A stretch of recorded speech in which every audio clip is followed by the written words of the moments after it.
So, controversy, we cannot seem to get past any controversy when it comes to the Washington Commanders. And certainly we have even more controversy. It seems like just when we're thinking that we've seen the end of any controversy, it comes back.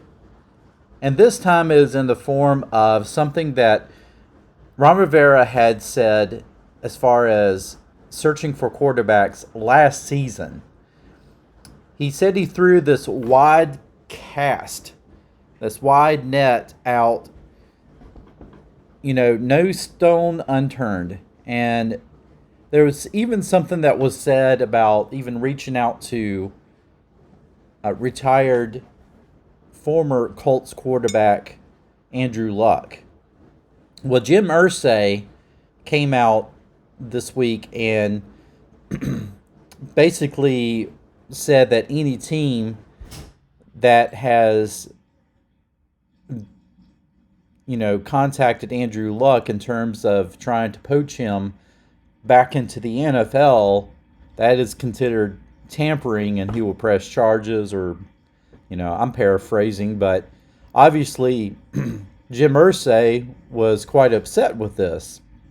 And so now suddenly there's all these news reports that Washington, the Commanders, could be in trouble for tampering, for reaching out to Andrew Luck's camp. But then there's been some other sources that have come out and said that Washington didn't officially reach out to Andrew Luck. And I was reading on Twitter, my buddy Ashburning screenshot this from very trusted beat reporter Nikki Habvala from the Washington Post. And she posts that says a source within Andrew Luck's camp said that the Commanders did not contact Luck, his father, or his uncle, who was his agent when he played. So there you go. Nikki went to the source. And so, we were praising Jim Irsay 6 months ago for coming out and saying that Dan Snyder should be removed, and that within a vote he would be removed as owner of the Washington Commanders. And we're like, you go, Jim Irsay.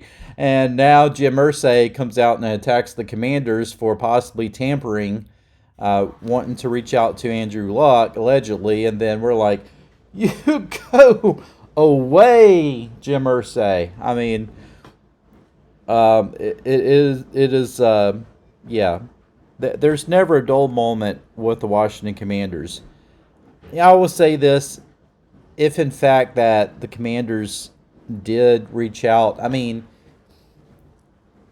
I guess you have to really see, maybe splitting hairs, but exactly what is considered tampering when it comes to reaching out to some of these retired players. Because, I mean, you're just trying to do your due diligence. And I'm sure that, maybe just kicking the can and saying, hey, are you actually interested in returning to football? If you are, then, hey, we will talk to the Colts and see what the Colts think about, possibly working out a deal. If not, no harm, no foul. I don't know, I don't know if that would be considered tampering. But I think it would be kind of a shaky thing. But then again, if it was Dan Snyder fully in charge, the Commanders would have already been penalized tenfold. Now that Dan is kind of out of the loop and we're waiting for new ownership to take over, I'm not quite sure if things would be as,